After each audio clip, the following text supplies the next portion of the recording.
Bonjour mon ami, vous allez bien? Bonjour, je m'appelle Laurent, je fais des petites vidéos un peu pour savoir ce qu'ils pensent les jeunes. Parce qu'aujourd'hui on nous parle de tout et de rien, mais il y a un sujet dont on ne nous parle jamais. C'est quoi? Eh ben un jour ou l'autre, vous et moi on va mourir.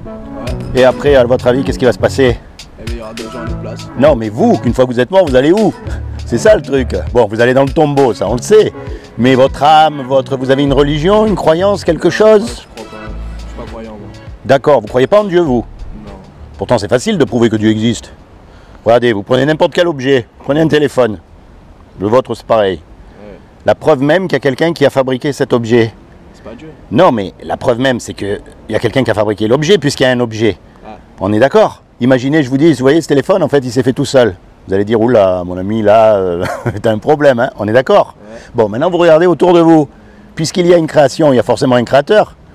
Maintenant, attention, le piège, c'est pas de confondre le créateur et la religion, justement. Parce que la religion, en fait, c'est des hommes qui ont utilisé Dieu pour dominer sur d'autres hommes. Ça, c'est... Attention, il ne faut pas mélanger les deux. Maintenant qu'il y a une création, qu'il y a un créateur, c'est obligé puisqu'il y a une création. C'est aussi simple que ça, hein, vous savez.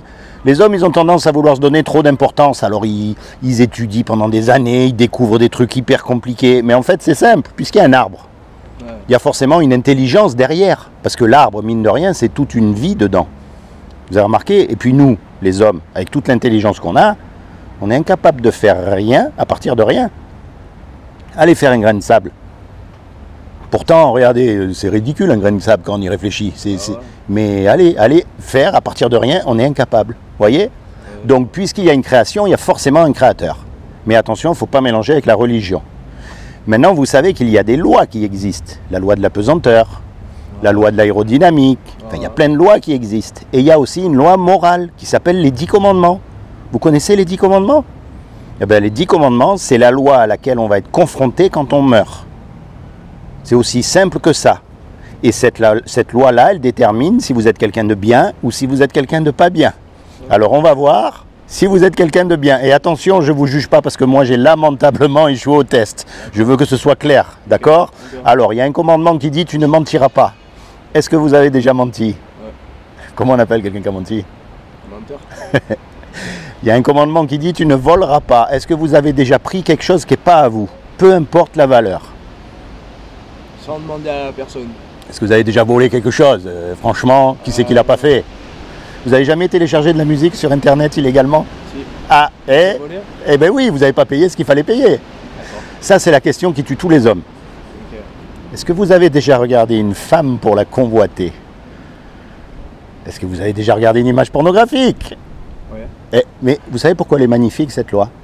Parce que justement, elle nous montre qu'on n'a pas le droit de se juger les uns les autres, parce qu'on est tous pareils. Quel est l'homme qui pourra dire qu'il n'a pas menti, qu'il n'a pas volé quelque chose, qu'il n'a pas regardé une femme? Même les homosexuels, ils regardent les femmes, alors vous n'avez qu'à voir. Voyez, on n'a pas le droit de se juger. Quand on meurt, on va être confronté à cette loi-là. Et le problème, c'est qu'on a cassé la loi. Vous avez cassé la loi comme moi. Alors vous allez être déclaré coupable ou innocent? Puisque vous avez cassé la loi. Coupable, mais si tout le monde le fait, on est quelque part innocent. Alors imaginez, vous conduisez? Non. Non. Vous savez comment ça marche. On conduit sur l'autoroute, Ouais. c'est limité à 130. Ouais.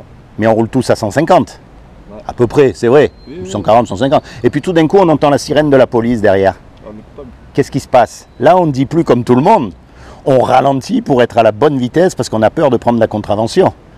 On est d'accord? Ouais. Eh bien là, c'est pareil. Oui, c'est vrai, on est tous coupables. Et on mérite tous, d'ailleurs, il n'y a qu'à voir dans le monde où on vit qui est complètement délirant. Il n'y a rien qui fonctionne, on est bien d'accord. Et si on est coupable, la punition, C'est quoi? c'est le paradis ou l'enfer? L'enfer. Eh oui. Et ça, vous avez remarqué, on préfère ne pas en parler, on préfère ne pas y penser, on préfère ne pas y croire, mais ça nous chenouille un petit peu à l'intérieur de savoir que si on meurt là, on risque d'être condamné à partir en enfer. Après, c'est quoi l'enfer? On peut pas savoir. C'est même pas si ça existe. Donc, Imaginez, il y a une chance sur deux, hein? Si ça n'existe pas, on aura rigolé 5 minutes, mais si ça existe, vous risquez de perdre gros. après, je serais mort. Donc, Vous, votre corps, mais pas votre âme. C'est-à-dire l'âme, c'est ce qui fait vous, votre personnalité, c'est la partie qui fait qu'on est unique aux yeux du monde. Vous voyez ce que je veux dire? Maintenant, je vais quand même vous dire une bonne nouvelle dans cette histoire. C'est pas la bonne nouvelle. Ce créateur qui a tout créé, Ouais. il est un créateur. C'est-à-dire qu'un créateur, il aime ce qu'il crée. Un musicien, il aime la musique qu'il fait. C'est ça. Un cuisinier, il aime la cuisine qu'il fait. On est d'accord? Donc ce créateur qu'on appelle Dieu, il aime sa création. Il aime les animaux, il nous aime à nous et il ne veut pas nous punir. Nous, on a cassé la loi. On est condamnés, mais lui, il ne veut pas nous punir. Donc il a fait quelque chose pour que vous et moi, malgré qu'on soit coupable, on puisse éviter justement la condamnation. Est-ce que vous savez ce qu'il a fait? Non.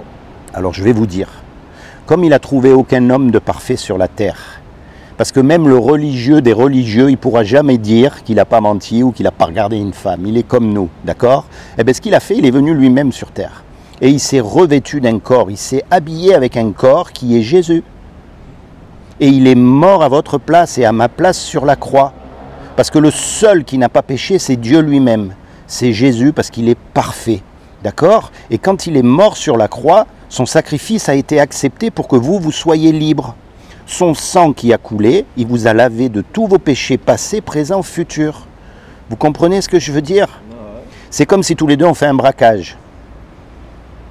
Et bien sûr, on se fait attraper, parce qu'on est super fort, super intelligent, d'accord, mais aujourd'hui, voilà. Et on passe devant le juge. Et le juge, il nous dit, voilà, tous les deux, vous avez 20 millions d'euros à payer chacun, ou vous partez 50 ans en prison. Est-ce que vous avez les 20 millions d'euros? Moi non plus, on est condamné. Et puis il y a un homme qui arrive, qu'on ne connaît même pas, Et qui paye à notre place. et qui paye à notre place. Comment vous allez être par rapport à cet homme? C'est redevable. Et quand il va vous demander un service, vous allez le faire. On est bien d'accord? Eh bien, c'est ce que Jésus a fait pour nous sur la croix. Nous, on est des pécheurs. Nous, on est nés dans le péché, on est mauvais. Mais lui, il s'est sacrifié pour nous.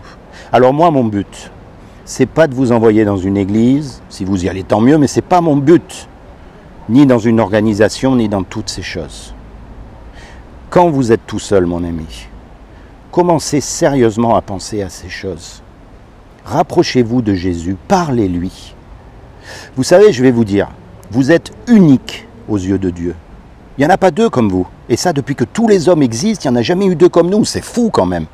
Même les jumeaux, ils ne sont pas pareils. Et ça montre quoi?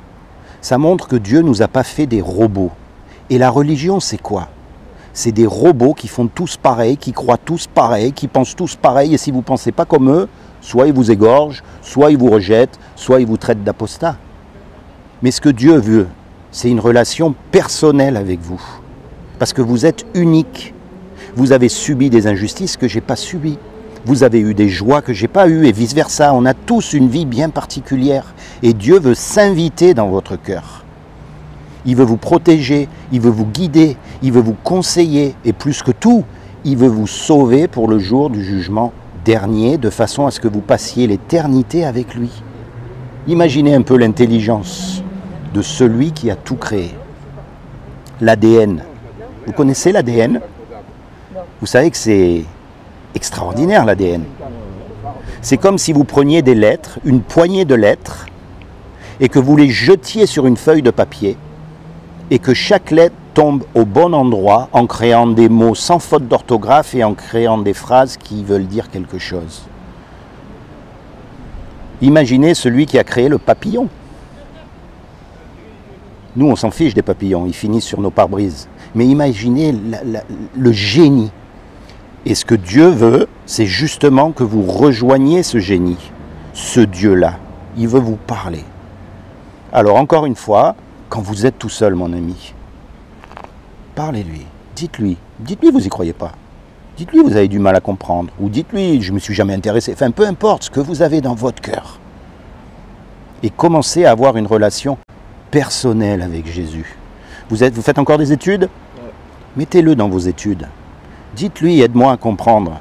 Dites-lui aide-moi dans telle situation difficile. Voyez, commencez simplement à faire de lui votre meilleur ami. Et puis je vais vous dire une chose, tout ce que vous allez lui dire à lui, au moins vous pouvez être sûr qu'il ne va pas répéter. Hein. C'est comment votre prénom? Baptiste.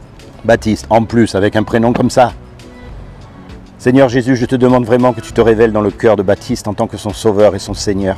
Je te demande que tu lui accordes aussi le désir de son cœur et que tu bénisses lui et toute sa famille afin qu'il soit sauvé. Baptiste, tu as une Bible à la maison? Non.